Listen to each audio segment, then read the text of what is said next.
സ്വാഗതം. ആചാര്യനെ ദയവായിട്ട് ക്ഷണിക്കുന്നു. നമുക്ക് കഴിഞ്ഞ ക്ലാസ്സിന്റെ തുടർച്ച അല്ലേ,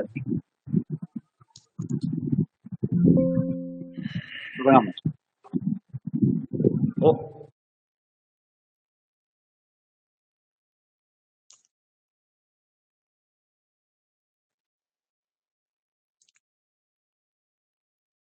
വൈശേഷിക ശാസ്ത്രം അനുസരിച്ച്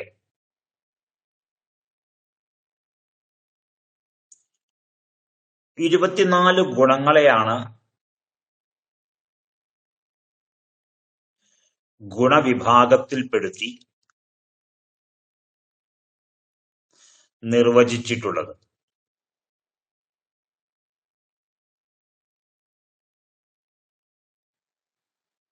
അതിൽ എടുത്തു പറയേണ്ട 2 ഗുണങ്ങളാണ് പരം, അപരം എന്നിങ്ങനെ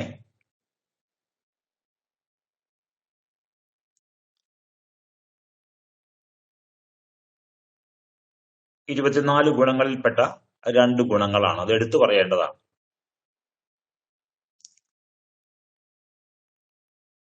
അപരം എന്ന് പറഞ്ഞാൽ പരമല്ലാത്തത് എന്നൊരർത്ഥമുണ്ടല്ലോ.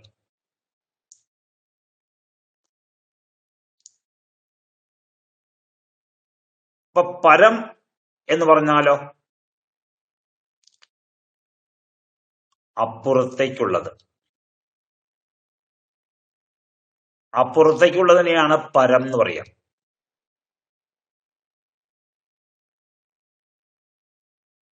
ഇപ്പുറത്തുള്ളതിനെയാണ് അപരം എന്ന് പറയുക.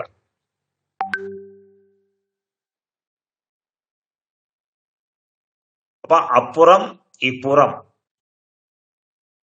എന്ന് നമ്മൾ മലയാളത്തിൽ പ്രയോഗിക്കുന്ന ഈ 2 പദങ്ങൾ, അവയുടെ അർത്ഥം ഈ പരവും അപരവുമായിട്ട് ചേർന്നു നിൽക്കുന്നതാണ്.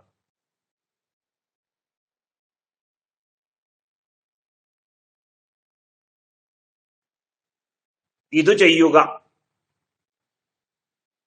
നമ്മൾ പറയാണ് ഇത് ചെയ്യണം. അത് എപ്പോഴാ ചെയ്യേണ്ടത്? ഇത് ഇപ്പോഴാണ് ചെയ്യേണ്ടത്. അത് ഇപ്പൊ ചെയ്യേണ്ടതാണ്. അത് കഴിഞ്ഞിട്ട് അത് ചെയ്യണം. നമ്മുടെ വ്യാവഹാരിക മണ്ഡലത്തിൽ നമ്മൾ സാധാരണയായിട്ട് പറഞ്ഞു പോകുന്ന കാര്യങ്ങളാണ്. ഇപ്പോൾ ഇത് ചെയ്തതിന് ശേഷം ഇത് കഴിഞ്ഞിട്ട് അത് ചെയ്യണം.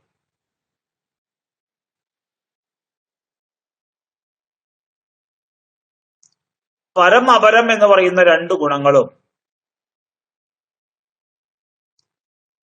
ആപേക്ഷികങ്ങളാണ്.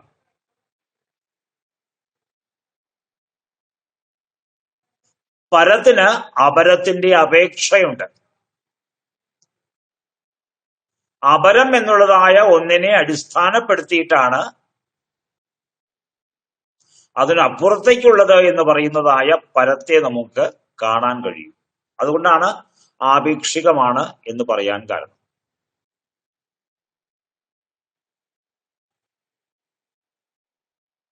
ഇന്ന് എന്തിനാണ് ഇത് പറയുന്നത് എന്ന് ചോദിച്ചാൽ,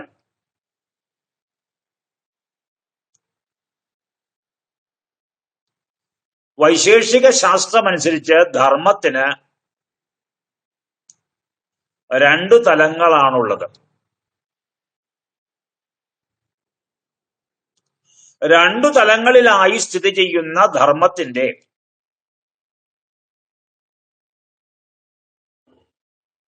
കാര്യകാരണ ചർച്ചയാണ് ദർശനത്തിലുടനീളമുള്ളത്.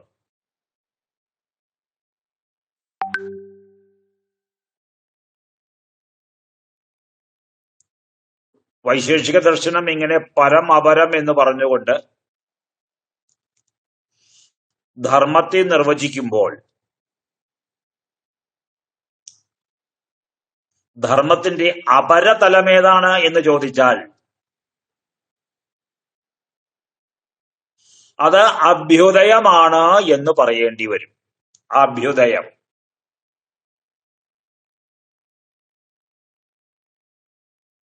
അഭ്യുദയത്തെ ധർമ്മത്തിന്റെ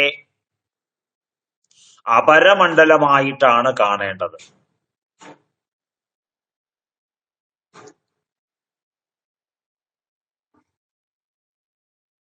അപ്പൊ നിശ്രേയസമോ? നിശ്രേയസം അഥവാ മോക്ഷം അഥവാ അപവർഗം,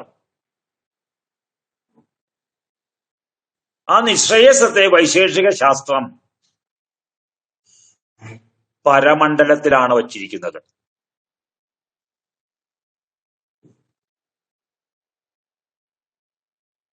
എന്ന് വെച്ചാൽ നിശ്രേയസത്തിലേക്ക് എത്തുന്നതിന് മുമ്പ്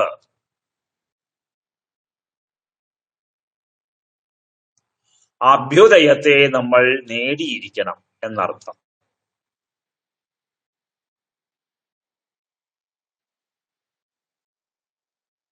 കാരണം എല്ലാത്തിനെയും ഉപേക്ഷിച്ച് എല്ലാത്തിന്റെയും അപ്പുറത്തെത്തുക എന്ന് പറഞ്ഞാൽ ഒരു ചോദ്യം ഉണ്ടാവുമല്ലോ, എന്താണ് എല്ലാത്തിനെയും എന്ന് പറഞ്ഞത്?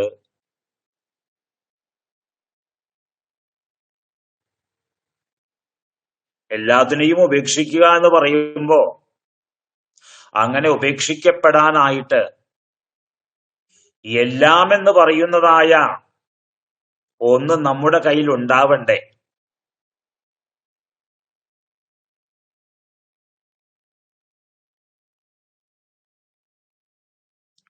അങ്ങനെ എല്ലാം ഉണ്ടായി വരുന്നതിനെയാണ് നമ്മൾ അഭ്യുദയം എന്ന് പറയുന്നത്.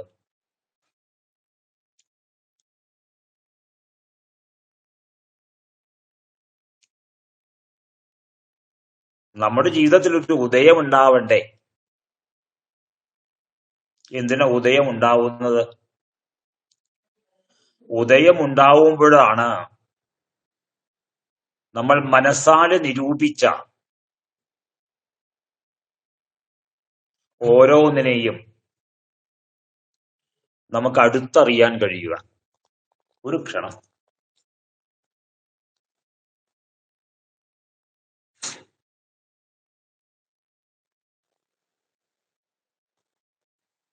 അപ്പോഴാണ് നമുക്ക് ഇവയെ അടുത്തറിയാൻ കഴിയുക. ഗൃഹം, പത്നി, ഐശ്വര്യം, സമ്പത്ത്, അഭിവൃദ്ധി, സന്താനങ്ങൾ, മാനം, സ്ഥാനം,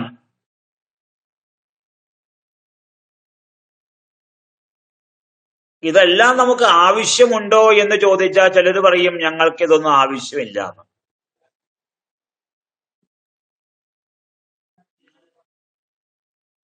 അവർ എന്നിട്ട് പാട്ടുപാടും, സ്ഥാനമാനങ്ങൾ ചൊല്ലിക്കലഹിച്ചും നാണം കെട്ടു നടക്കുന്നിതു ചിലർ.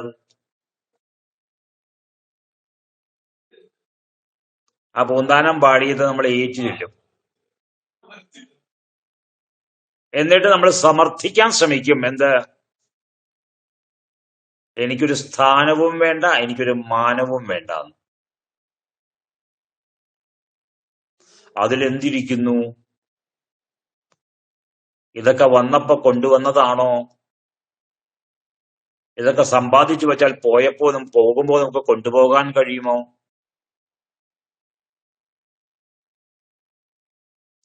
ഇവിടെ സമയാനുസൃതമല്ലാത്ത ഒരു വേദാന്ത ചിന്ത നമ്മളിലേക്ക് കടന്നു വരികയും, വേദാന്ത ചിന്ത എന്ന് ഞാൻ പറഞ്ഞു എന്നേ ഉള്ളൂ, വേദാന്ത ചിന്ത എന്താണെന്ന് നമ്മൾ അറിയാനിരിക്കുന്നതേ ഉള്ളൂ.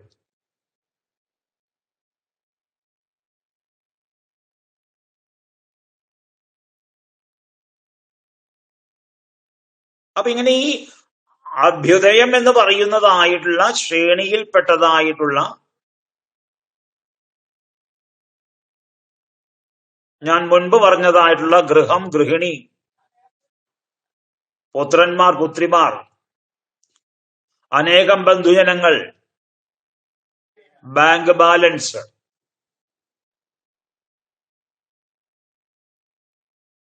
ഇതൊക്കെ നമ്മുടെ വർത്തമാനകാല ജീവിതത്തെ ശരിയായ രീതിയിൽ കൊണ്ടുപോകുന്നതിന് ആവശ്യമായിട്ടുള്ള ലൗകിക വിധാനങ്ങളാണ്.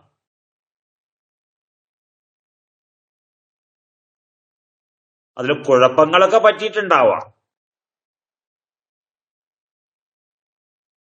അത് നമ്മൾ ശാസ്ത്രത്തെ അനുസരിക്കാത്തത് കൊണ്ടുണ്ടാകുന്ന കുഴപ്പങ്ങളാണ്.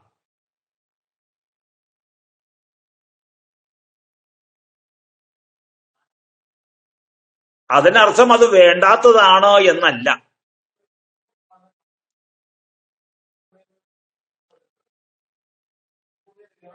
അപ്പൊ ഈ പറഞ്ഞതായിട്ടുള്ള വൈഭവങ്ങളെല്ലാം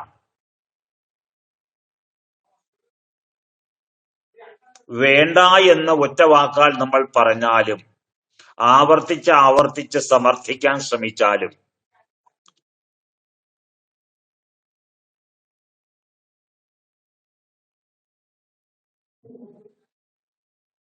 അതിനോടുള്ള ഇഷ്ടം നമ്മുടെ ഉള്ളിൽ ഇല്ലാണ്ടാവില്ല.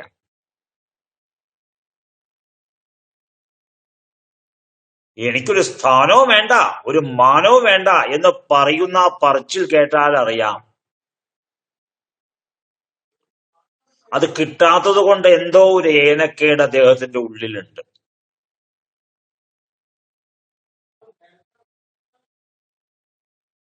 കിട്ടാത്തത് കൊണ്ടുള്ള ഏനക്കേട് മാത്രമല്ല, നമ്മുടെ കൂടെ നടക്കുന്ന ഒരുവന് അത് കിട്ടിയത് കൊണ്ടുള്ള ഏനക്കേടും കൂടി ആ വർത്തമാനത്തിലുണ്ട്.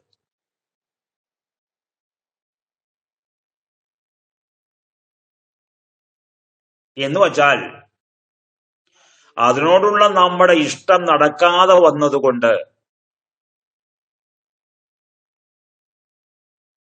നമ്മുടെ ഉള്ളിൽ ഉയർന്നു വന്നിട്ടുള്ളതായിട്ടുള്ള ആ ദ്വേഷത്തിന്റെ പ്രതിഫലനമാണ്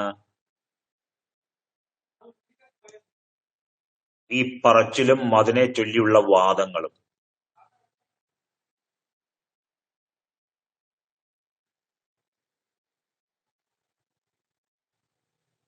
ന്യായശാസ്ത്രം ആത്മലിംഗം എന്ന് പറഞ്ഞുകൊണ്ട് കുറച്ച് കാര്യങ്ങളെ എണ്ണി പറഞ്ഞിട്ടുണ്ട്.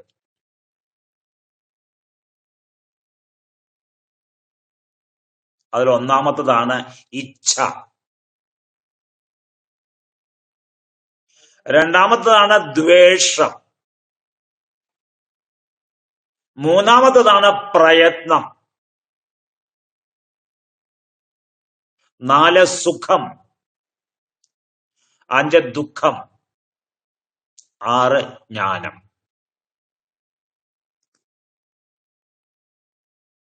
ഒരുമിച്ച് ചേർത്ത് പറഞ്ഞപ്പോ പറഞ്ഞു ഇച്ഛാദ്വേഷ പ്രയത്ന സുഖദുഃഖ ജ്ഞാനാന്യാത്മനോ ലിംഗം.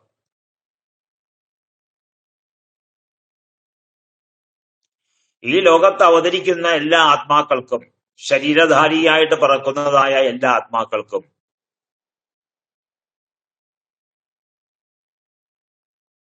ആത്മാവ് ഉണ്ടെങ്കിൽ ഈ 6 ഗുണങ്ങൾ, ഇവയെ 6 ഗുണങ്ങൾ എന്നാ പറഞ്ഞിരിക്കുന്നത്.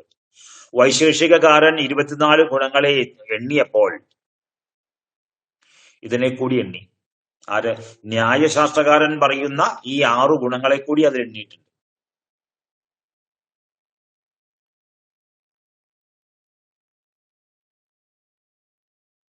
വൈശേഷികകാരൻ പറഞ്ഞ മറ്റു ഗുണങ്ങളെ ന്യായശാസ്ത്രകാരൻ വേറെ പ്രകരണത്തിൽ പറഞ്ഞിട്ടുണ്ട്.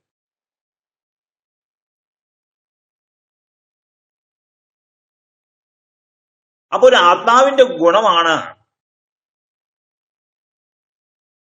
ഇച്ഛ, ഇഷ്ടം. രണ്ടാമത്തത് ദ്വേഷം, ഇഷ്ടമില്ലായ്മ.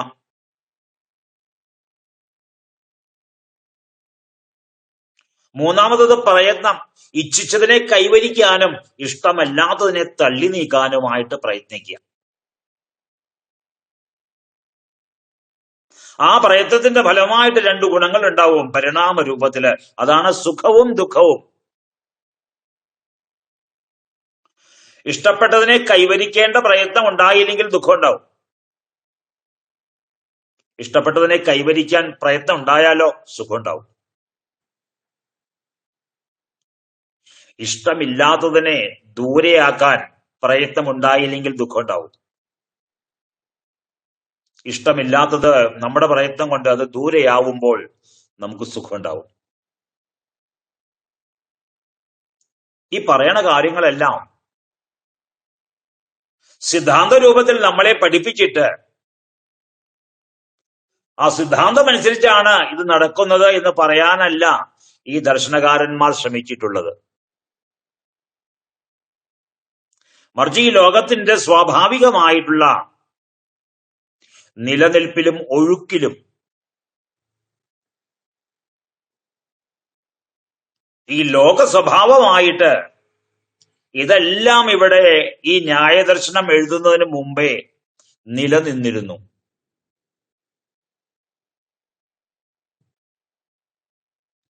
എന്താണ് ഇവിടെ സ്വാഭാവികമായിട്ട് നിലനിൽക്കുന്നത്?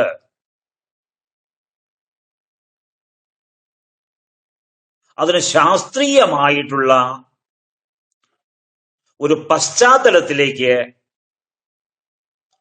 അവയെ നമുക്ക് എളുപ്പത്തിൽ ഗ്രഹിക്കാൻ വേണ്ടിയിട്ട് പെറുക്കി അടുക്കുക മാത്രമേ ഈ ഋഷിമാർ ചെയ്തിട്ടുള്ളൂ.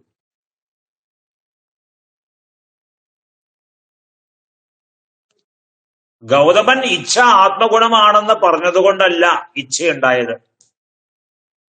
ദ്വേഷം ആത്മഗുണമാണെന്ന് പറഞ്ഞതുകൊണ്ടല്ല ദ്വേഷം ഉണ്ടായത്. പ്രയത്നം ആത്മഗുണമാണെന്ന് പറഞ്ഞതുകൊണ്ടല്ല പ്രയത്നം ഉണ്ടായത്. അതൊക്കെ ഇവിടെ ഉള്ളതാ. ഉള്ളതിനെയാണ് ഇവിടെ വിന്യസിച്ചിരിക്കുന്നത്.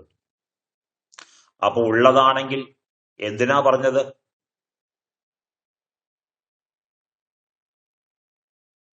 പറഞ്ഞിട്ടുണ്ട്, സദാം ഖല്വേഷാം സദ്വിധാനാം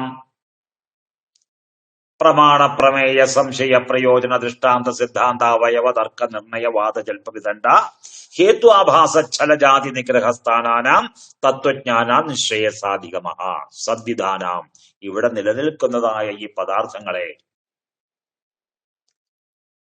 ലൗകിക ബുദ്ധി കൊണ്ട് നമ്മൾ എങ്ങനെയാണോ കണ്ടറിഞ്ഞത്,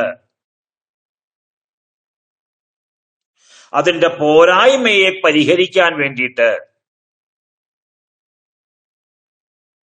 ആ ലൗകിക ബുദ്ധിയെ ഒരു ശാസ്ത്രീയ ബുദ്ധിയിലേക്ക് കൺവെർട്ട് ചെയ്യുക മാത്രമേ, സ്ഥാനാന്തരണം ചെയ്യുക മാത്രമേ ഋഷിമാർ ചെയ്തിട്ടുള്ളൂ.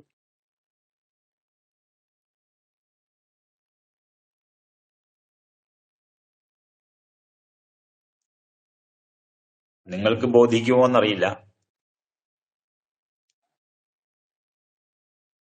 ഒരിടത്ത് കാൾ മാർക്സ് അഭിപ്രായപ്പെട്ടിട്ടുണ്ട്,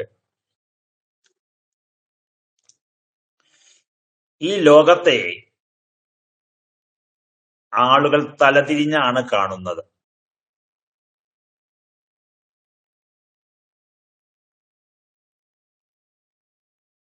അതിനെ ഒന്ന് നേരെ കാണിച്ചിട്ട് ഇതാണ് വാസ്തവം എന്ന് പറയാനാണ് എന്റെ ശ്രമമെന്ന്. വിരോധികൾ ഉണ്ടെങ്കിൽ ഏറ്റോളൂ, ഒരു കുഴപ്പമില്ല.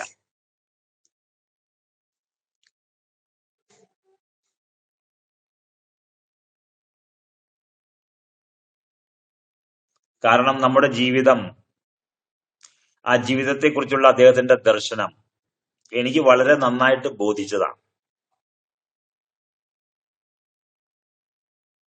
എന്താ പറഞ്ഞതെന്നറിയോ? ഒരു വ്യവസ്ഥിതി ആവിർഭവിക്കുമ്പോൾ ആ വ്യവസ്ഥയുടെ ഉൽപ്പത്തി കാരണം പോലെ തന്നെ ആ വ്യവസ്ഥിതിയുടെ വിനാശകാരണവും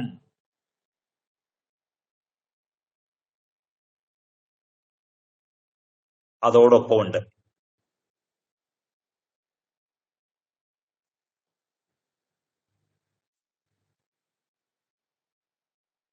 ഭഗവത്ഗീത ജാതസ്യ ഹി ധ്രുവോ മൃത്യു ജനിച്ച ആൾക്ക് മരണം, നേർവിപരീതമായ മരണം.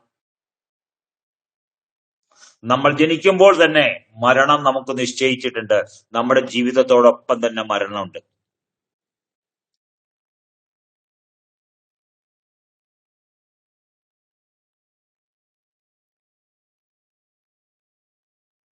ഇത് തന്നെയാണ് ഭാഷയുടെ കാര്യത്തിൽ പാണിനി മുനി ചെയ്തത്.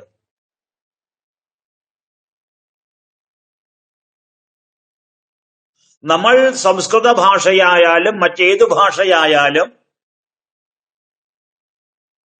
മാതൃമുഖത്തു നിന്ന്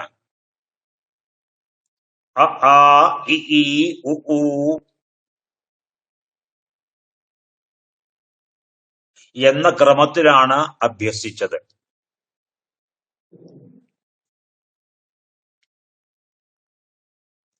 പക്ഷേ ഈ സംസ്കൃത ഭാഷയെ ശാസ്ത്രീയമായിട്ടുള്ള ഒരു ചിട്ടയിലേക്ക് പാണിനി കൊണ്ടുവന്നപ്പോൾ അക്ഷരമാല ക്രമത്തിലല്ല അതിനെ അദ്ദേഹം ചിട്ടപ്പെടുത്തിയത്.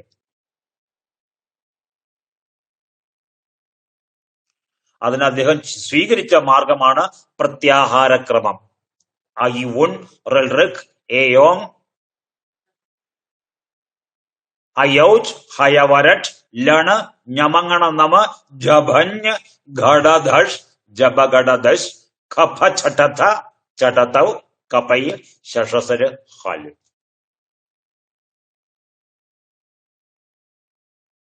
വർണ്ണമാലാക്രമത്തെ അദ്ദേഹം എന്ത് ചെയ്തു? തച്ചുടച്ചിട്ട് മറ്റൊരു പ്രത്യാഹാരക്രമം ഉണ്ടാക്കി.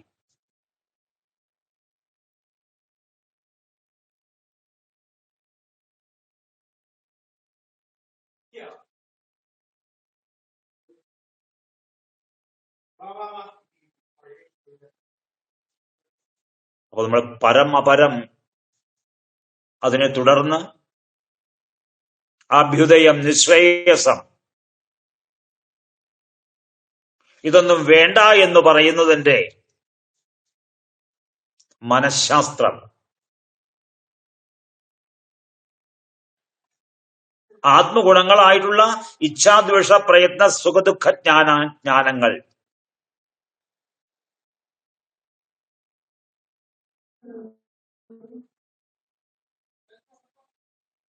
ഇതിനെപ്പറ്റിയാണ് ഇത്രയും പറഞ്ഞത്.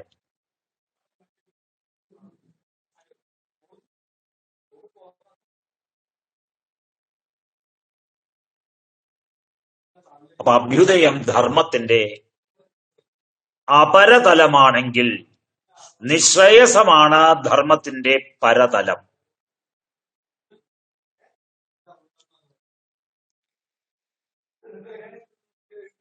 എന്റെ ശരീരമാണ് അഭ്യുദയത്തിന്റെ തലമെങ്കിൽ, അപരതലമെങ്കിൽ ഈ ശരീരത്തിനകത്ത് കുടികൊള്ളുന്ന ഞാനാകുന്ന ആത്മാവാണ് പരം. എന്തുകൊണ്ട് അപരം പരം എന്ന് പറയുന്നു? കാരണം അപരത്തെ അറിഞ്ഞാൽ മാത്രമേ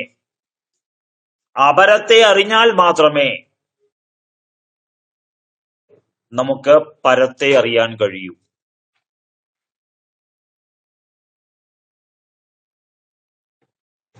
അതുകൊണ്ട് അപരവും പരവും പൂർവം പരം എന്നിങ്ങനെ, പൂർവം ഉത്തരം എന്നിങ്ങനെ രണ്ടു രീതിയിൽ ബന്ധപ്പെട്ടിരിക്കുന്നു. അതിന്റെ പൂർവത്തിന്റെ കഥനമാണ്, പൂർവത്തിന്റെ വിശ്ലേഷണമാണ് പൂർവമീമാംസ എങ്കിൽ, ഉത്തരത്തിന്റെ വിശ്ലേഷണമാണ് ഉത്തരമീമാംസ.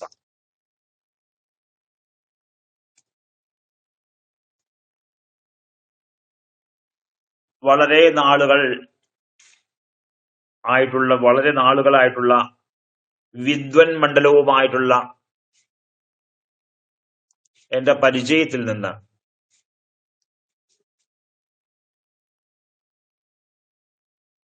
എനിക്ക് മനസ്സിലായ ഒരു കാര്യമാണ്, മറ്റുള്ളവരുടെ അഭിപ്രായത്തെ വളരെ നികൃഷ്ടമായിട്ടാണ് നമ്മൾ കാണുന്നത്. പ്രത്യേകിച്ച് എതിരഭിപ്രായത്തെ.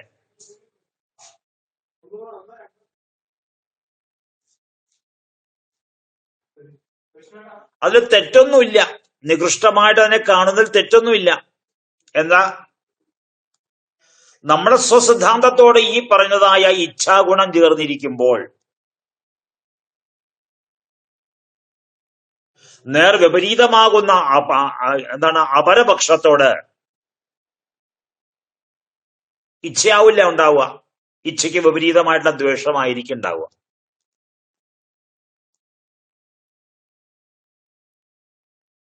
അവിടുത്തെ പ്രയത്നം എന്താ? അവനവന്റെ പക്ഷത്തെ സ്ഥാപിക്കാനും ഇതര പക്ഷത്തെ അവിടുന്ന് ഓടിക്കുവാനും നമ്മൾ പ്രയത്നിക്കും വാക്കുകൊണ്ട്. വാക്കുകൊണ്ട് പ്രയത്നിക്കുന്നതിന് മുമ്പ് മനസ്സുകൊണ്ട് പ്രവർത്തിക്കും, മനസ്സുകൊണ്ട് പ്രവർത്തിക്കുന്നതിന് മുമ്പ് ബുദ്ധി കൊണ്ട് പ്രവർത്തിക്കും. ആ പ്രവൃത്തിയുടെ ഫലമായിട്ട് നമ്മൾ ജയിക്കുകയും പരപക്ഷം തോൽക്കുകയും ചെയ്യുമ്പോഴോ സുഖമുണ്ടാവും. പ്രയത്നഫലമായിട്ട് സുഖമുണ്ടാവും. നേരെ തിരിച്ചാണെങ്കിലോ പ്രയത്നഫലമായിട്ട് ദുഃഖം ഉണ്ടാവും. ഓ, തോറ്റുപോയി. അവിടെയും നമ്മൾ പറഞ്ഞേക്കാം, ഓ, ജയവും തോൽവിയൊക്കെ എന്തായാലും ഒരു പക്ഷത്തിന് ഉണ്ടാവുമല്ലോ, ഞാൻ അതൊക്കെ നേരത്തെ നിശ്ചയിച്ചതാണ് എന്ന്. ആ വാക്കിൽ തന്നെ ഊർജം ഉണ്ടാവില്ല, ആ മുഖത്ത് തീരെ ഊർജം ഉണ്ടാവില്ല. അപ്പൊ നമുക്ക് മനസ്സിലാവും എന്ത്, പറഞ്ഞത് ശരിയല്ല. എങ്കിലും തോൽവിയിലും തന്റെ സമനില പോയിട്ടില്ല എന്ന് സമർത്ഥിക്കാൻ ഒരു വൃഥാശ്രമം അവിടെയും ഉണ്ടാവും.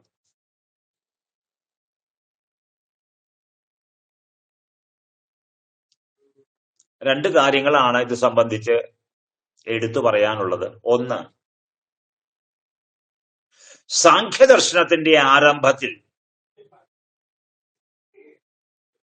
മാനവ ജീവിതത്തിന്റെ പരമസാഫല്യത്തെക്കുറിച്ചുള്ള ചർച്ചയാണ്.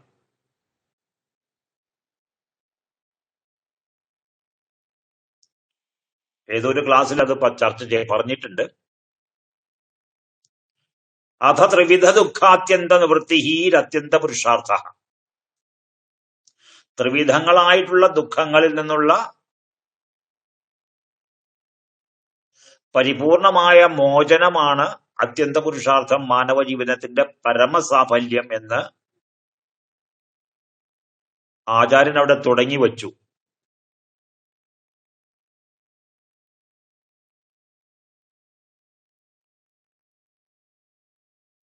എന്ന് മാത്രമല്ല, ആചാര്യൻ പറഞ്ഞു, ന ദ്രഷ്ടാ അത്തസിദ്ധി. നമ്മുടെ കയ്യിലുള്ളതായിട്ടുള്ള വസ്തുവകകളെ കൊണ്ട് നമ്മൾ കൈവരിച്ചിരിക്കുന്നതായ ജ്ഞാനം ഉപയോഗിച്ച്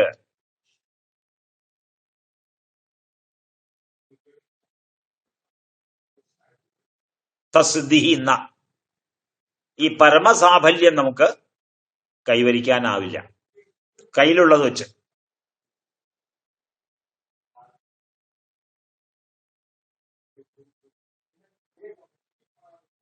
എന്താ കാരണം? നിവൃത്തേരപ്യനുവൃത്തി ദർശനാത് എന്ന്. കാരണം കയ്യിലുള്ള വസ്തുക്കളെ കൊണ്ട് ദുഃഖത്തെ നമ്മൾ ഇല്ലാണ്ടാക്കാൻ ശ്രമിക്കുമ്പോ തൽക്കാലത്തേക്ക് ദുഃഖം ഇല്ലാതാവുന്നതായിട്ട് നമുക്കെല്ലാവർക്കും അനുഭവമുണ്ട്. പക്ഷെ അത് ചുരുങ്ങിയ കാലത്തേക്കുള്ള അനുഭവമാണ് ഇല്ലാണ്ടായി എന്നുള്ളത്. ആ അനുഭവത്തെ നമുക്ക് അനാദി കാലത്തേക്ക് കൊണ്ടുനടക്കാനാവില്ല. നിവൃത്തേഹേ അഭി അനുവർത്തി ദർശനാത്. കാരണം ഉച്ചയ്ക്ക് ഊണ് കഴിച്ചു, മതിയായി, ഒന്നും ചെല്ലില്ല, എമ്പൊക്കം വിട്ട് എഴുന്നേറ്റു. കുറച്ചധികമായി എന്ന് പറഞ്ഞിട്ടൊന്ന് ചാഞ്ഞു, പിന്നെ ഒന്ന് ചിരിഞ്ഞു, ഉറങ്ങി.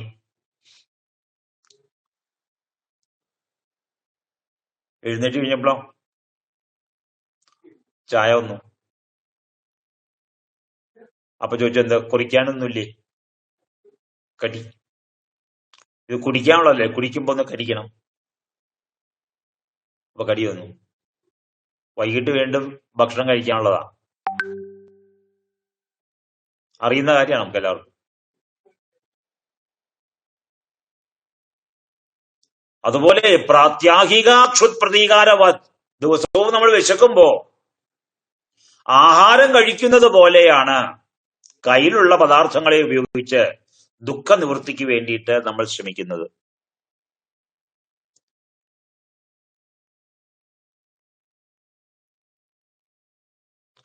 എന്താ ഈ കയ്യിലുള്ള പദാർത്ഥം എന്ന് പറയണത്? അവിടെയാണ് ഇന്ന് ഏറ്റവും അധികം വിമർശനം അനുഭവിക്കുന്നതായിട്ടുള്ള ഒരു ദർശനം കയറി വരുന്നത്. ആ ദർശനത്തിന്റെ പേരാണ് അദ്വൈത ദർശനം. അദ്വൈത ദർശനം.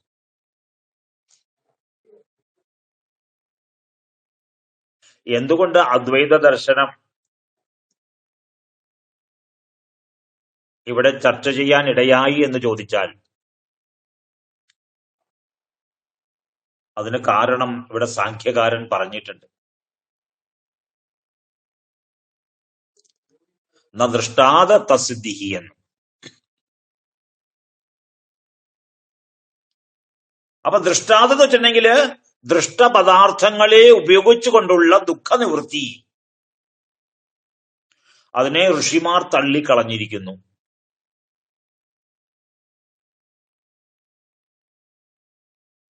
കാരണം എന്താ പറഞ്ഞത്? നിവൃത്തേഹേ അപി അനുവൃത്തി ദർശന. അതേ ദുഃഖം വീണ്ടും നമ്മുടെ മുമ്പിൽ വന്ന് അവതരിക്കുന്നതായിട്ട് അനുഭവത്തിലുണ്ട്. ശാസ്ത്രം പറയുന്നവർക്കും അനുഭവത്തിലുണ്ട്, ലൗകികർക്കും അനുഭവത്തിലുണ്ട്.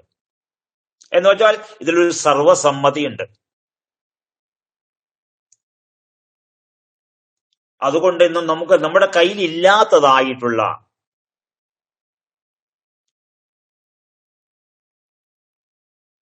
ഒരു ജ്ഞാനതന്തു, ആ ജ്ഞാനതന്തു എന്താ? ആ ജ്ഞാനതന്തുവിനെ നമ്മൾ അനുഭവിക്കുമ്പോൾ നമ്മുടെ ആ അനുഭവത്തിൽ രണ്ടാമതൊന്ന് ഉണ്ടാവരുത്. ഇന്ന് നമ്മൾ ഒന്ന് അനുഭവിക്കുമ്പോൾ മറ്റൊന്ന് മനസ്സിൽ കയറി വരിക. അതുകൊണ്ട് നമ്മുടെ ആ അനുഭവം എന്ന് പറയുന്നത് ശുദ്ധമല്ല, അശുദ്ധമാണ്. അശുദ്ധമായ അനുഭവത്തിൽ നിന്നുണ്ടാവുന്ന അറിവ്, നോളജ്, അതും അശുദ്ധമാണ്. അതിന് എന്തൊക്കെയാ പേര് പറഞ്ഞിട്ടുള്ളത്? ദുഷ്ടജ്ഞാനം, മിഥ്യാജ്ഞാനം, അവിദ്യ.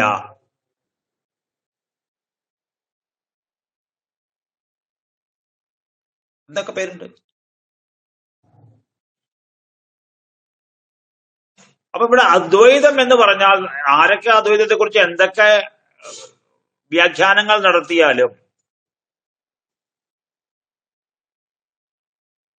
അദ്വൈതം എന്ന് പറയുന്നതായിട്ടുള്ള ഈ കാര്യത്തിന് കൃത്യമായിട്ടുള്ള ഒരു ശാസ്ത്രീയ അടിത്തറയുണ്ട്,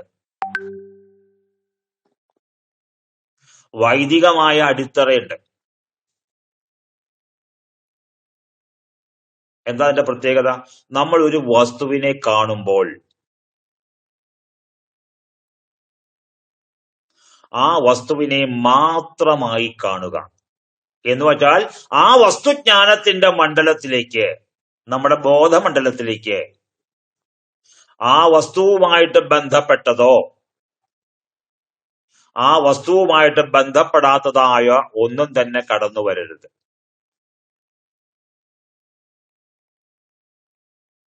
ഇതിനെയാണ് യോഗശാസ്ത്രം സംപ്രജ്ഞാതം എന്ന് പറഞ്ഞിട്ടുള്ളത്. കാണുന്നത് എന്താണോ ആ ഒന്നിനെ സംപ്രജ്ഞാതം സമ്യക് പ്രജ്ഞാതം ആയിരിക്കണം.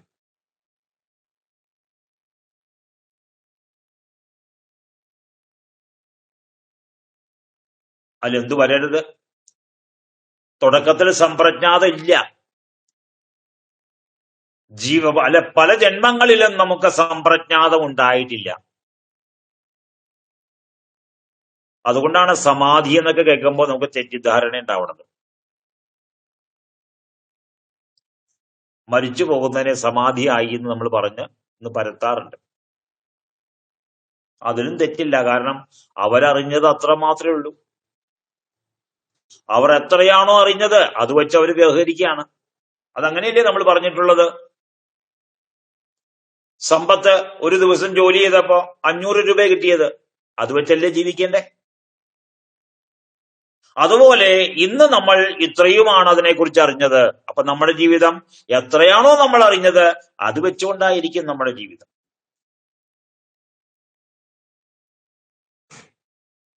പക്ഷേ അത് നമ്മുടെ ജ്ഞാനത്തിന്റെ ചരമസീമയല്ല, അവസാന വക്കല്ല. വക്ക് എന്ന് പറയാറില്ലേ? വക്കത്തേക്ക് വരുമ്പോ നമ്മൾ പറയും വക്കത്ത് കഴിഞ്ഞാൽ പിന്നെ നീ താഴേക്ക് ചാടും. നമ്മുടെ ജ്ഞാനമണ്ഡലം ഇനിയും വികസിക്കാനുണ്ട്.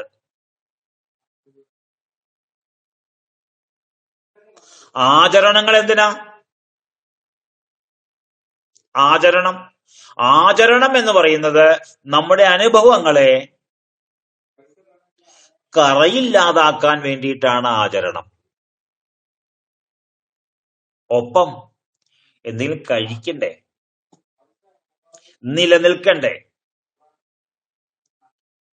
അപ്പൊ നിലനിൽക്കാൻ വേണ്ടിയിട്ടാണ് ആചരണം. ധർമാചരണം ചെയ്യുമ്പോഴാണ് നമുക്ക് അർത്ഥം ഉണ്ടാവുക. അർത്ഥം ഉണ്ടായാലേ നമ്മുടെ കാമനകളെ പൂർണ്ണമാക്കാൻ എന്നെ ചെലവാക്കാൻ പറ്റുള്ളൂ. കാമനകൾ പൂർണ്ണമാവാതെ എവിടുന്നാ മോക്ഷം ഉണ്ടാവുക?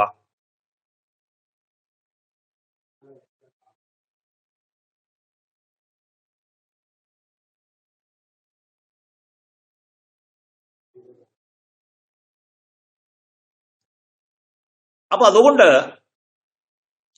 ഈ സംപ്രജ്ഞാതം എന്ന് പറയുന്നതായ സമാധിയെ കുറിച്ച് യോഗശാസ്ത്രം വിവരിച്ചിട്ടുണ്ട്. പറഞ്ഞു, സംപ്രജ്ഞാത സമാധിക്കായിക്കൊണ്ട് ചിത്തം ഏകാഗ്രമാകണം. ശരിയായ ഒരു വസ്തുവിനെ കുറിച്ചുള്ള ശരിയായ ജ്ഞാനം ഏകാഗ്രമായിട്ടുള്ള ബുദ്ധിയിലേ ഉദിക്കൂ.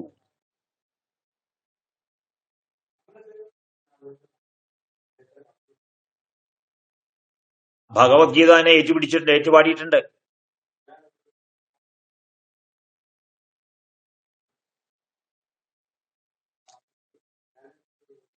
വ്യവസായാത്മിക ബുദ്ധി ഏകൈവ കുരുനന്ദന ബഹുശാഖാഹ്യനന്താശ്ച ബുദ്ധയോ വ്യവസായിനാം പറഞ്ഞിട്ടുണ്ട് അവിടെ.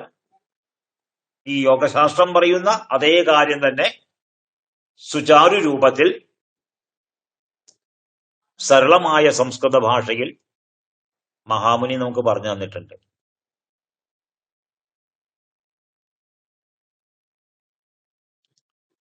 അതുകൊണ്ട് നമ്മുടെ ബുദ്ധി വ്യാവസായാത്മികയായിരിക്കണം. ആ ബുദ്ധിയെ വ്യാവസായികാത്മികയാക്കാൻ ആചരണം ആവശ്യമാണ്, ധർമ്മം ആവശ്യമാണ്.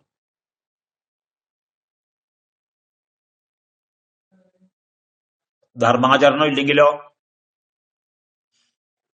നമ്മുടെ ബുദ്ധി അവ്യവസായാത്മികയായി പോകും. അതിന്റെ ലക്ഷണം എന്താ?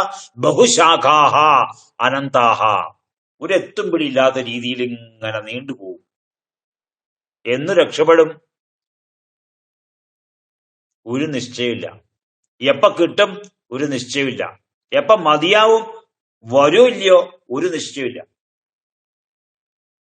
ഇതാണ് അവ്യവസായാത്മിക ബുദ്ധിയുടെ ലക്ഷണം.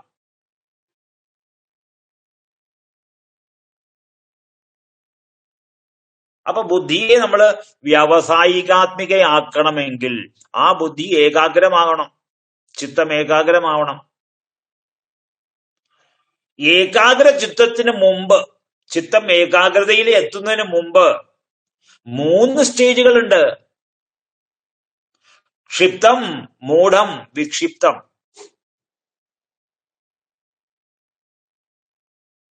അത് ഏകാഗ്ര ഭൂമിയേക്കാൾ തകർച്ച നേരിടുന്ന ഭൂമികളാണ് ഏത്? ക്ഷിപ്തവും മൂഢവും വിക്ഷിപ്തവും.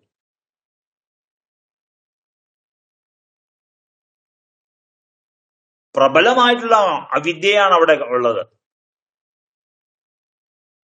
അതുകൊണ്ട് യോഗഭാഷ്യകാരൻ വ്യാസമുനി ഭാഷ്യം എഴുതുന്ന സമയത്ത് ക്ഷിപ്തത്തെയും മൂഢത്തെയും വിട്ടു തന്നെ കളഞ്ഞു. അതിനെക്കുറിച്ചൊന്നും പറയാനില്ല.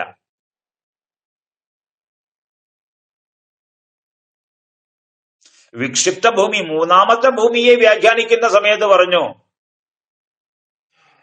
ഇതും യോഗദൃഷ്ടിയിൽ അംഗീകരിക്കപ്പെട്ട ഭൂമിയല്ലേ അല്ല. അപ്പൊ യോഗദൃഷ്ടിയിൽ അംഗീകരിക്കപ്പെട്ട, അംഗീകൃതമായിട്ടുള്ള ഭൂമി എന്ന് പറയുന്നത് ഏകാഗ്രവും നിരുദ്ധവുമാണ്. ഏകാഗ്രവും നിരുദ്ധവുമാണ്. വളരെ സിമ്പിളായിട്ട് പറയാം. ലോകത്ത് നമ്മൾ ആഗ്രഹിക്കുന്ന സ്ഥാനമാനങ്ങളെ കുറിച്ച് എന്തെല്ലാം ധാരണകളാണ് നമ്മുടെ ഉള്ളിലുള്ളത്? ഒരു എഞ്ചിനീയർ എന്ന് പറഞ്ഞാൽ എങ്ങനെയിരിക്കും? എഞ്ചിനീയർ ആവുന്നതിന് മുമ്പ് നമ്മൾ ചിന്തിക്കുകയാണ്, ഒരു എഞ്ചിനീയർ എങ്ങനെയിരിക്കും, ഒരു ഡോക്ടർ എങ്ങനെയായിരിക്കും, ഒരു വക്കീൽ എങ്ങനെയായിരിക്കും, ഒരു ന്യായാധിപൻ എങ്ങനെയായിരിക്കും, ഒരു IPS കാരൻ എങ്ങനെയിരിക്കും, IAS കാരൻ എങ്ങനെയിരിക്കും, IFS കാരൻ എങ്ങനെയിരിക്കും?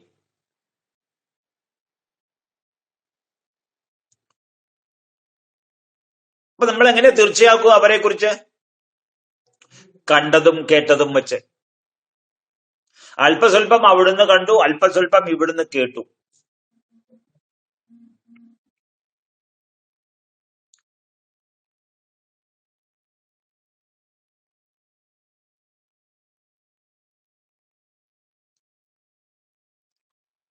ഇത് രണ്ടും വച്ചിട്ട് നമ്മൾ ഊഹാപോഹങ്ങൾ മെനയും. അപ്പൊ നമ്മൾ കണ്ടത് പ്ലസ് കേട്ടത്, പിന്നീട് എന്ത് ചെയ്യും? കണ്ടതിനോടും കേട്ടതിനോടും കൂടി അവിടെ നൂൽക്കുന്നത്, അവിടെ എന്താണ് ചിത്രപ്പണി ചെയ്യുന്നത്? നമ്മുടെ മനസ്സാ. അവിടെ ഊഹാപോഹങ്ങൾ കൊണ്ട് എന്ത് ചെയ്യും? നമ്മൾ ആ ചിത്രം പൂർണ്ണമാക്കും.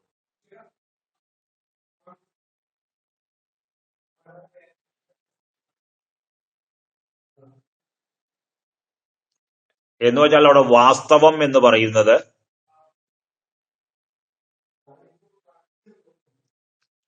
അല്പം മാത്രമായിരിക്കും.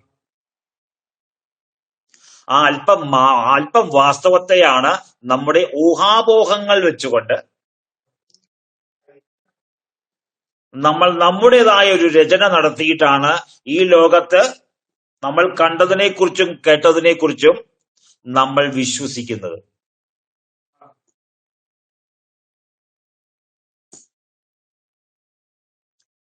ഖുറാനെ കുറിച്ച്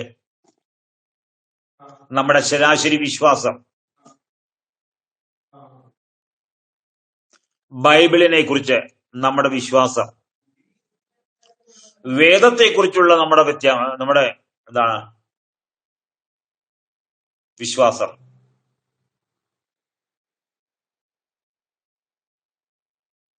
ഇതെല്ലാം ഈ പറയുന്ന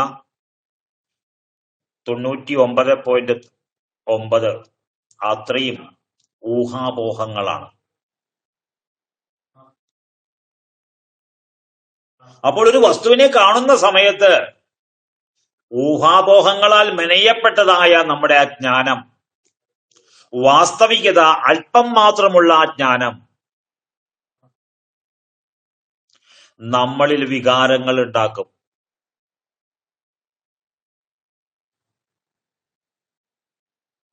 അറിവ് കൊണ്ട് ശാന്തി ഉണ്ടാവേണ്ടതിന് പകരം അറിവ് വികാരങ്ങളെ സൃഷ്ടിക്കും. അറിവ് വികാരങ്ങളെ സൃഷ്ടിച്ചാൽ എന്തായിരിക്കും അവസ്ഥ? നമ്മൾ അറിവിന്റെ ചാനലിലൂടെ പോവുമോ വികാരത്തിന്റെ ചാനലിലൂടെ പോവുമോ?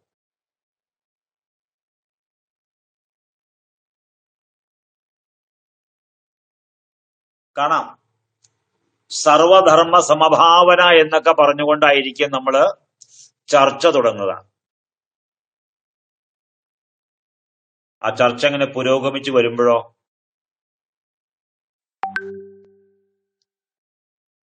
എല്ലാ വ്യവസ്ഥയെയും തകിടം മറിച്ചുകൊണ്ട്,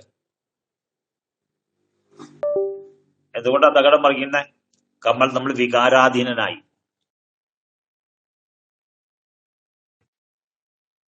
വികാരാധീനനാകുന്ന ആളെ സത്യം അവിടുന്ന് എടുത്തെറിയും. ഏറ് കിട്ടിക്കഴിയുമ്പോഴാണ് ഞാൻ വഴിവിട്ടു പോയല്ലോ എന്ന് നമുക്ക് കുണ്ഠിത ഉണ്ടാവുക.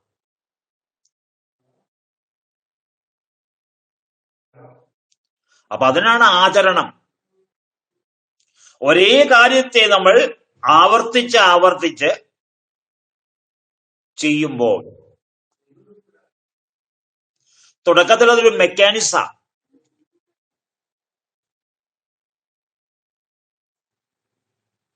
യന്ത്രസമാനമായിട്ടുള്ള അവസ്ഥയാണ് തുടക്കം.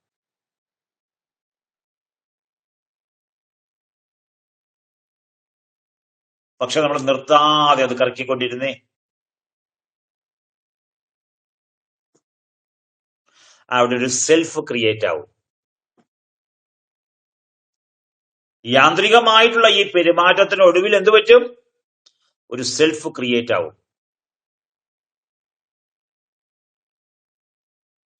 സെൽഫ് ക്രിയേറ്റ് ആവുന്നതോടുകൂടി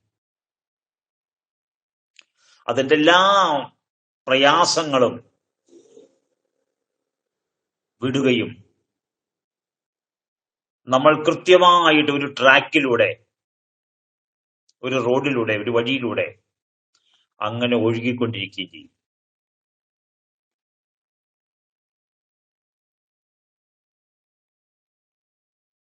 അതിൽ നമ്മൾ എപ്പോഴാ നമുക്ക് അവിടുന്ന് കണ്ണെടുക്കാൻ കഴിയുക?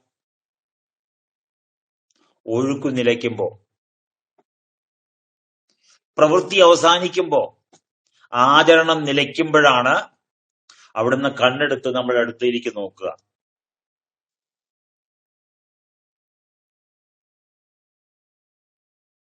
നമ്മൾ പ്രവർത്തിക്കുവോളം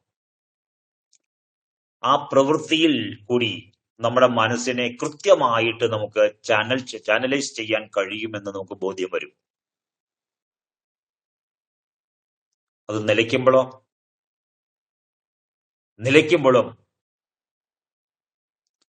അതിനെ തന്നെ ഓർത്തേ. അതിന്റെ അടുത്തത് എന്താണെന്ന് ഓർത്തേ. നമ്മൾ മാർഗഭ്രഷ്ടരാവില്ല. തൊട്ടടുത്തേക്ക് നോക്കി, അടുത്ത ട്രാക്കുകാരനെ നോക്കി. വികാരം ഉണ്ടാവാനുള്ള സാധ്യതയാണത്. അതിന്റെ ഫലത്തെക്കുറിച്ച് ചിന്തിച്ചേ. നമ്മൾ ട്രാക്കിൽ നിന്ന് അങ്ങോട്ട് ഔട്ടാവും. കാരണം കർമ്മത്തിന്റെ ട്രാക്ക് വേറെ, ഫലത്തിന്റെ ട്രാക്ക് വേറെ. അതുകൊണ്ട് പറഞ്ഞു കർമ്മണ്യേവാധികാരഹാത്തെ. പ്രവൃത്തി ചെയ്യുമ്പോ അവിടെ ഫലചിന്തയോട് കൂടിയിട്ടാണ് ആ പ്രവൃത്തി ചെയ്യുന്നതെങ്കിൽ ആ പ്രവൃത്തിയിൽ എന്തുണ്ടാവില്ല? പെർഫെക്ഷൻ ഉണ്ടാവില്ല. കാരണം മനസ്സിന്റെ ഊർജം അവിടുന്ന് ലീക്കായി ഫലത്തിന്റെ ട്രാക്കിലേക്ക് പോയി.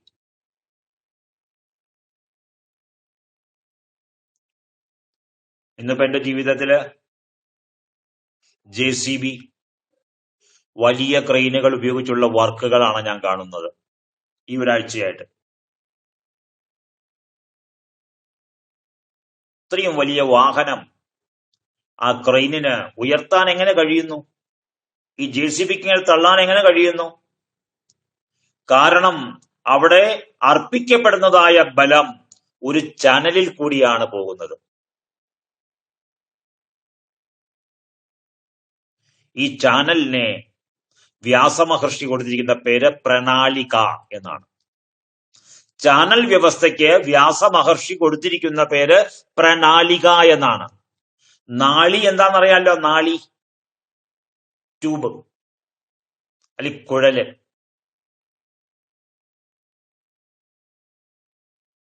അതിലൂടെ ഒരു വസ്തു ഒഴുകുമ്പോഴോ അതിന്റെ ട്രാക്കാ. ആ നാളിയിൽ എവിടെയെങ്കിലും ഒരു ലീക്ക് വന്നാലോ പൂർണ്ണമായ ബലം അർപ്പിക്കപ്പെടില്ല. അപ്പൊ ഈ ഒരു സത്യത്തെ മനസ്സിലാക്കാനും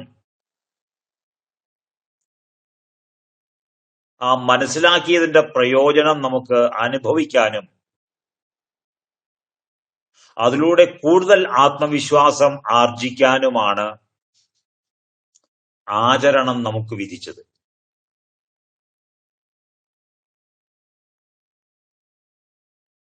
ആ വിശ്വാസം നമുക്ക് വന്നു കഴിയുമ്പോഴോ പിന്നെ ആചരണത്തിന് ഒരു മഹത്വവുമില്ല. ഒരു പ്രത്യേക കാലഘട്ടം വരയ്ക്കും മാത്രമേ നമ്മുടെ ജീവിതത്തില് ആചരണത്തിന് സാങ്കത്യമുള്ളൂ. ആചരണം കൊണ്ട് എന്താണോ ഉദ്ദേശിച്ചത് അത് ലഭ്യമായി കഴിഞ്ഞാൽ പിന്നീടുള്ള ആചരണത്തിനൊരു മഹത്വവുമില്ല ആ വ്യക്തിയെ സംബന്ധിച്ച്. അതുകൊണ്ട് ഭഗവാൻ തന്നെ പറയുന്നുണ്ട്, സർവാൻ ധർമാൻ പരിത്യജ്യ മാമേകം ശരണം വൃണു. സർവധർമ്മങ്ങളെയും ഉപേക്ഷിക്കാൻ പറയുന്നു. അപ്പൊ ഇന്ന് ധർമ്മത്തെ കുറിച്ച് പലരും ഈ വാക്ക് കേട്ടിട്ട് ധർമ്മത്തെ ഉപേക്ഷിക്കുന്നുണ്ട്. കാര്യം നടക്കുന്നതിന് മുമ്പ്, ധർമ്മത്തിന്റെ ഫലം എന്താണോ അത് അറിയുന്നതിന് മുമ്പ് ധർമ്മത്തെ ഉപേക്ഷിക്കുന്നവരുണ്ട്. അവർ വെള്ളത്തിലാവും. ഇല്ല എന്ന് വാദിക്കുന്നവർ വാദിക്കട്ടെ. അവർ അത് ഇല്ല എന്ന് വാദിക്കുമ്പോഴല്ലേ ഉണ്ട് എന്നുള്ളതിന് എന്താണ് വാദം എന്ന്, എന്താണ് പറയേണ്ടത് എന്ന് ശാസ്ത്രത്തിൽ നിന്ന് നമുക്ക് അന്വേഷിക്കാൻ പറ്റൂ.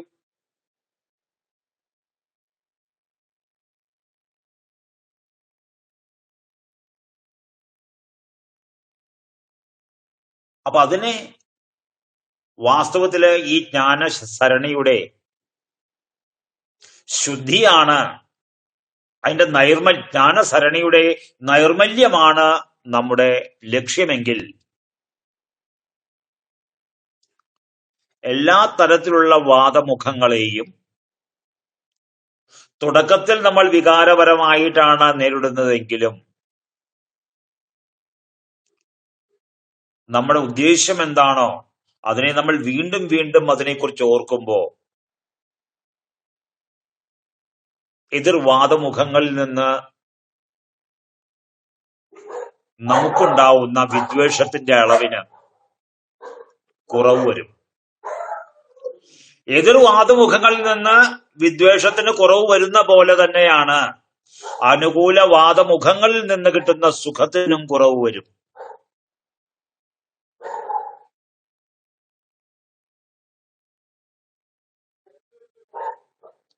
കാരണം ഈ സുഖജ്ഞാനം ദുഃഖജ്ഞാനം ഇത് രണ്ടും നമ്മുടെ ജ്ഞാനരാശിയെ നേർവഴിക്കല്ല നയിക്കുക.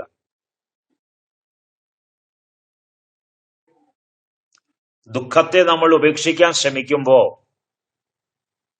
അതുകൊണ്ടുള്ളതായ സുഖവും നമുക്കില്ലാണ്ടാവും.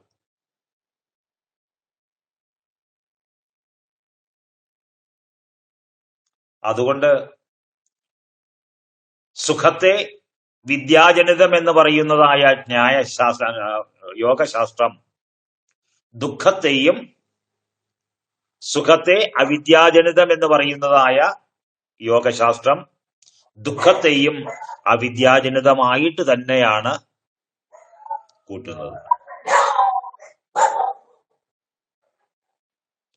വേദാന്തം അതിനെ വളരെ ഭംഗിയായ രീതിയിൽ പറഞ്ഞിട്ടുണ്ട്.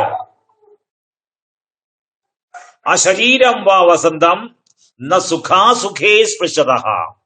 മോക്ഷം എന്ന് പറയുന്നതായ നമ്മുടെ പരമമായ തലത്തിൽ അവിടെ ദുഃഖത്തിന് എത്തിച്ചേരാൻ വയ്യാത്തതുപോലെ ദുഃഖത്തിന്റെ പ്രതിദ്വന്ദിയായിട്ടുള്ള സുഖത്തിനും അവിടെ എത്തിച്ചേരാൻ കഴിയില്ല. ന സുഖാസുഖേ സ്പൃശത, സുഖവും ദുഃഖവും ആ പുരുഷനെ സ്പർശിക്കില്ല എന്ന്.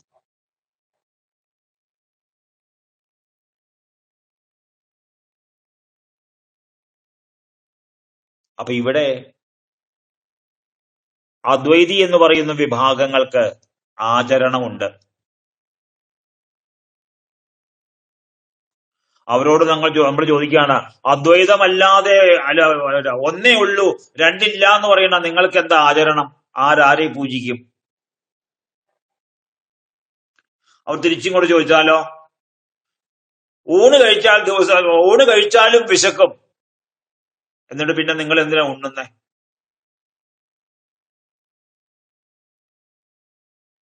ചോദ്യങ്ങൾ അങ്ങോട്ട് മാത്രമല്ല, ചോദ്യങ്ങൾ ഇങ്ങോട്ടും ആവാം. ചോദ്യങ്ങൾ അങ്ങോട്ടുള്ള പോലെ ചോദ്യങ്ങൾ ഇങ്ങോട്ടുണ്ടാവും.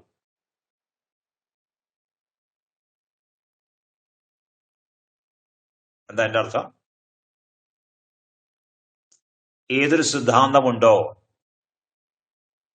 ആ സിദ്ധാന്തത്തിന് തത്തുല്യവും വിപരീതവുമായിട്ടുള്ള ഒരു വിപരീത സിദ്ധാന്തവും ഉണ്ടാവും, ഓപ്പോസിറ്റ് തിയറി.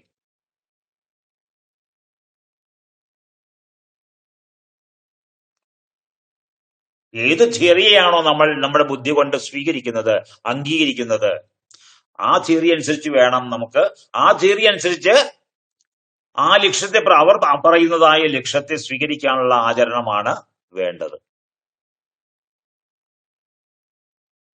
അവനവന്റെ ആചരണത്തിൽ അവനവൻ ശ്രദ്ധിക്കുക.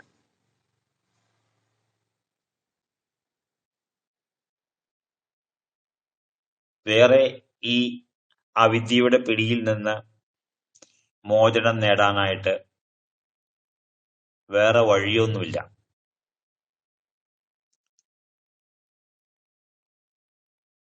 ഇഷ്ടമുള്ളത് ലഭിക്കുമ്പോൾ സുഖവും ഇഷ്ടമില്ലാത്തത് ലഭിക്കുമ്പോൾ ദുഃഖവും, അത് നമുക്ക് മാത്രമല്ല, ദൈവമില്ല എന്ന് പറയുന്നവർക്കും അങ്ങനെ തന്നെയാണ്.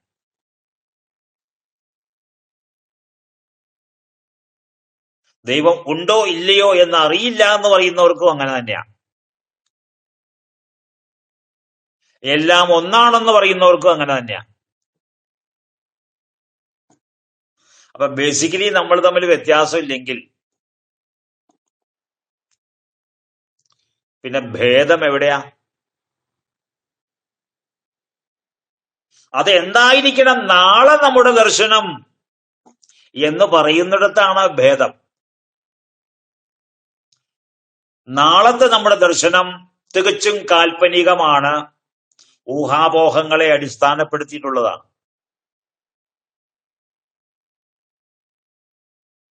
അതുകൊണ്ട് സത്യം എന്ന് പറയുന്നത് എന്താ? അതിനെ ന്യായശാസ്ത്രം പറഞ്ഞിട്ടുണ്ട്. എന്താ പറഞ്ഞിട്ടുള്ളത്? സർവതന്ത്ര സിദ്ധാന്തം. സർവതന്ത്ര സിദ്ധാന്തം, എല്ലാ തന്ത്രങ്ങളും എല്ലാ ശാസ്ത്രങ്ങളും ഒരേപോലെ അംഗീകരിച്ച സിദ്ധാന്തങ്ങൾ, അതാണ് സർവതന്ത്ര സിദ്ധാന്തം. എന്താ അത്? ജനിച്ചാൽ മരിക്കുന്നുള്ളത്, കാതിലൂടെയാണ് കേൾക്കുന്നത് എന്നുള്ളത്, ഇതെല്ലാം എല്ലാവർക്കും സ്വീകാര്യമാണ്. അതാണ് നമ്മുടെ കോമൺ പ്ലാറ്റ്ഫോം എന്ന് പറയുന്നത്.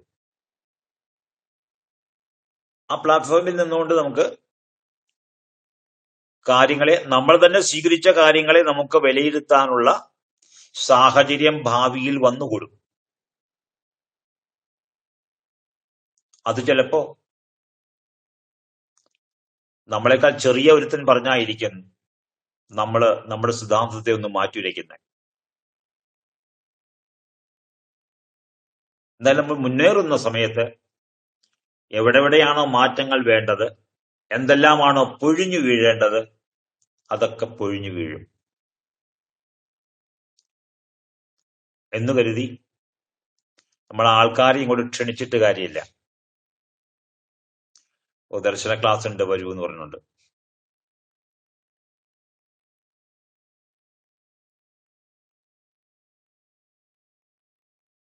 അവർക്ക് ആഗ്രഹം വരും ഒരു ദിവസം ദർശനത്തെക്കുറിച്ച് അറിയാൻ, കൂടുതൽ അറിയാൻ, പഠിക്കാൻ അവർക്ക് ആഗ്രഹം വരും. അപ്പോൾ അവർ അന്വേഷിക്കും. ഇവിടെ അല്ലെങ്കിൽ വേറൊരിടത്തു നിന്ന് അവർക്കത് ലഭ്യമാകും. കാരണം ഇഷ്ടപ്പെടുന്നവർക്ക് ഇഷ്ടപ്പെട്ടത് കൊടുക്കാനായിട്ട് ഭഗവാൻ ഒരാളെ മാത്രമല്ല നിയോഗിച്ചിട്ടുള്ളത്. അത് യൂറോപ്പിലായാലും ആഫ്രിക്കയിലായാലും ഓസ്ട്രേലിയയിലായാലും ഇന്ത്യയിലായാലും അത് നടക്കേണ്ടത് നടക്കും. അപ്പൊ ഇതാണ് നമ്മുടെ ഇന്നത്തെ ദർശനത്തിന്റെ പ്രകരണത്തിൽ പറയാനുള്ളത്. അതുകൊണ്ട് ഈ അപരമായ കാര്യങ്ങളെ, അടുത്തുള്ളതായ കാര്യങ്ങളെ നന്നായി കാണുകയും അതിനെ വിലയിരുത്തുകയും നാളെ ജനിക്കാനിരിക്കുന്ന പരഭാവനയുടെ അടിത്തറ എന്ന് പറയുന്നത് ഈ അപരഭാവനയാണ് എന്നുള്ള കാര്യം ഇന്ന് നമ്മൾ ക്രോഡീകരിച്ചിട്ടുള്ളതായിട്ടുള്ള ഈ സാരാംശത്തിന്റെ അടിസ്ഥാനത്തിലാണ് നാളെ നമ്മൾ എന്താണ് ചിന്തിക്കേണ്ടത്, ഏത് വഴിയിലൂടെയാണ് പോവേണ്ടത് എന്ന് നമുക്ക് നിർണയിക്കാനാവുക. അപ്പൊ എല്ലാ സിദ്ധാന്തങ്ങളും നിലനിൽക്കട്ടെ. ഒപ്പം തന്നെ ആവശ്യങ്ങളെ മുൻനിർത്തി നമുക്കൊരു യൂണിറ്റി ആവശ്യമുണ്ട്. ആ യൂണിറ്റി ഒരുപക്ഷെ പൊളിറ്റിക്സിനെ രാഷ്ട്രീയത്തെ ആധാരമാക്കിയിട്ടായിരിക്കും ആ യൂണിറ്റി പ്രവർത്തിക്കുക. അവനവന് ആവശ്യമുണ്ടെങ്കിൽ അതിലും പങ്കുചേരുക, ആവശ്യമുണ്ടെങ്കിൽ മാറി നിൽക്കുക. അതേ നമുക്ക് കരണീയമായിട്ടുള്ളൂ. അപ്പൊ എന്തായാലും നമ്മുടെ ധർമ്മം എന്താണോ ആ ധർമ്മം വിജയിക്കട്ടെ. ആ ധർമ്മത്തിൽ നമുക്ക് അഭിരുചി ഉണ്ടാവട്ടെ. നമ്മൾ എന്താണ് ചെയ്യേണ്ടത്, ഏത് വഴിയിലൂടെയാണ് പോവേണ്ടത് എന്ന് നമുക്ക് തീരുമാനിക്കാൻ കഴിയട്ടെ എന്ന് ആശംസിക്കുന്നു. നമസ്കാരം.